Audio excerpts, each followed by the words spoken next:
Big boss Malayalam season 8 ആവേശത്തിലാണ് പ്രേക്ഷകർ. ആരൊക്കെയാവും ഇത്തവണ വാതിലുകൾ കടന്ന് അകത്തേക്ക് വരിക എന്ന ചർച്ചകൾ സോഷ്യൽ മീഡിയയിൽ കത്തുകയാണ്. പ്രഡിക്ഷൻ ലിസ്റ്റുകളിൽ പല പ്രമുഖരുടെയും പേരുകൾ നിറയുമ്പോൾ ഇതാ രാഷ്ട്രീയ മാധ്യമ രംഗത്തു നിന്നും ഒരു വമ്പൻ വെളിപ്പെടുത്തൽ പുറത്തു വന്നിരിക്കുകയാണ്. നിയമസഭാ തെരഞ്ഞെടുപ്പിൽ ഏറ്റുമാനൂരിലെ NDA സ്ഥാനാർത്ഥിയായിരുന്ന പ്രേക്ഷകർക്ക് സുപരിചിതയായ ആതിര D നായർക്ക് ബിഗ് ബോസ് സീസൺ 8 ഔദ്യോഗികമായി വിളി വന്നിരിക്കുന്നു. എന്നാൽ ലക്ഷക്കണക്കിന് ആളുകൾ കൊതിക്കുന്ന ആ അവസരത്തോട് ആതിര പറഞ്ഞ മറുപടിയാണ് ഇപ്പോൾ സോഷ്യൽ മീഡിയയിൽ വൈറലാകുന്നത്. അയ്യോ വേണ്ട, എനിക്ക് കുറച്ചുകൂടി പക്വത വരട്ടെ എന്നാണ് ആതിര മാധ്യമങ്ങളോട് തുറന്നു പറഞ്ഞിരിക്കുന്നത്. ബിഗ് ബോസ് പ്രേമികൾക്ക് ഒരുപക്ഷെ ആതിര D നായർ എന്ന പേര് പെട്ടെന്ന് കണക്ട് ആകണമെന്നില്ല.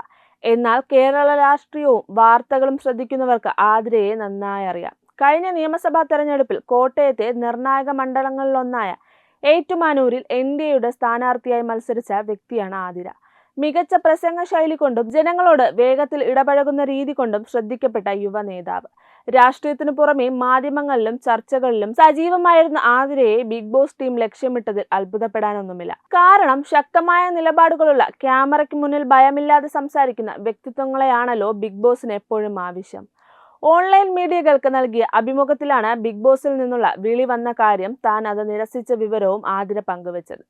സിനിമയിൽ നിന്നൊന്നും ഓഫറുകൾ വന്നിട്ടില്ല, പക്ഷേ ബിഗ് ബോസിൽ നിന്നും വിളി വന്നു എന്ന് ആതിര സ്ഥിരീകരിച്ചു.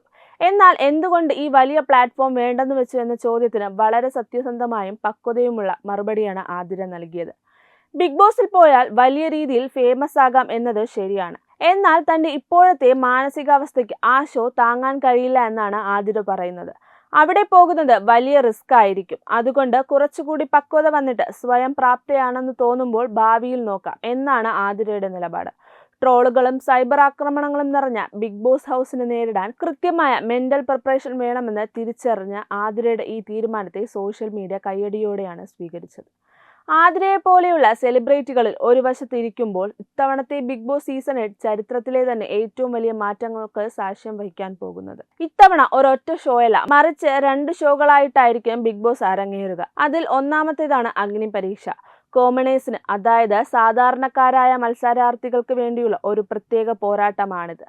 അപേക്ഷകരിൽ നിന്നും തിരഞ്ഞെടുക്കപ്പെടുന്ന സാധാരണക്കാർ ആദ്യം ഈ അഗ്നി പരീക്ഷ വേദിയിൽ ഏറ്റുമുട്ടും. കടുത്ത ടാസ്കുകളും വെല്ലുവിളികളും നിറഞ്ഞ ഈ ഘട്ടത്തിൽ അവരെ ജഡ്ജ് ചെയ്യാനും പിന്തുണയ്ക്കാനും മുൻ സീസണുകളിലെ ശക്തരായ ബിഗ് ബോസ് താരങ്ങളും എത്തും. ഈ അഗ്നിപരീക്ഷ അതിജീവിച്ച് മുന്നേറുന്ന 3 അതിലധികമോ പേർക്ക് മാത്രമേ മോഹൻലാൽ നയിക്കുന്ന മെയിൻ ബിഗ് ബോസ് ഹൗസിലേക്ക് നേരിട്ട് പ്രവേശനം ലഭിക്കൂ. ഇത്തരമൊരു പരീക്ഷണം മലയാളത്തിൽ ഇതാദ്യമായാണ്. എന്നാൽ തെലുങ്ക് ബിഗ് ബോസിൽ ഈ ഫോർമാറ്റ് വൻ വിജയമായിരുന്നു എന്ന് മാത്രമല്ല, ഇങ്ങനെ ഒരു അഗ്നിപരീക്ഷ വഴി കോമണറായി വന്ന് കപ്പടിച്ച ചരിത്രം വരെ തെലുങ്കിലുണ്ട്. അതുകൊണ്ട് തന്നെ സീസൺ 8 എത്തുന്ന സാധാരണക്കാർ വെറും കാഴ്ചക്കാരാവില്ല, മറിച്ച് സെലിബ്രിറ്റികളെ വിറപ്പിക്കുന്ന കടുത്ത പോരാളികളായിരിക്കും. ആതിര D നായരെ പോലെ തങ്ങൾക്ക് മാനസികമായി ഈ ഷോ പൊരുത്തപ്പെടാൻ കഴിയില്ല എന്ന് കരുതി മാറി നിൽക്കുന്ന പ്രമുഖർ ഒരു വശത്ത്, മറുവശത്ത് എന്ത് റിസ്ക്കും എടുക്കാൻ തയ്യാറായി വരുന്ന സാധാരണക്കാർ. ഈ കോമ്പിനേഷൻ ബിഗ് ബോസ് സീസൺ 8 റേറ്റിംഗിൽ പുതിയ ഉയരങ്ങളിലേക്ക് എത്തിക്കുമെന്നത് യാതൊരുവിധ സംശയവുമില്ല. പ്രശസ്തി മാത്രം നോക്കാതെ സ്വന്തം മാനസികാരോഗ്യത്തിന് മുൻഗണന നൽകി ബിഗ് ബോസിനോട് നോ പറഞ്ഞ ആതിരയുടെ നിലപാടിനെ കുറിച്ച് നിങ്ങൾക്ക് എന്താണ് തോന്നുന്നത്? ആതിര ബിഗ് ബോസിൽ വരണമെന്ന് നിങ്ങൾ ആഗ്രഹിച്ചിരുന്നോ? അതുപോലെ സാധാരണക്കാർക്കായി ഒരുങ്ങുന്ന ഈ പുതിയ അഗ്നിപരീക്ഷ ഫോർമാറ്റിന് നിങ്ങൾ എങ്ങനെ കാണുന്നു? നിങ്ങളുടെ അഭിപ്രായങ്ങൾ താഴെ കമന്റ് ബോക്സിൽ രേഖപ്പെടുത്തുക. ബിഗ് ബോസ് സീസൺ 8 ഏറ്റവും പുതിയ വിശേഷങ്ങളും പ്രഡിക്ഷൻ ലിസ്റ്റുകളും അറിയാൻ ഈ ചാനൽ ഇപ്പോൾ തന്നെ സബ്സ്ക്രൈബ് ചെയ്യുക. അടുത്തൊരു വീഡിയോയുമായി വീണ്ടും കാണാം.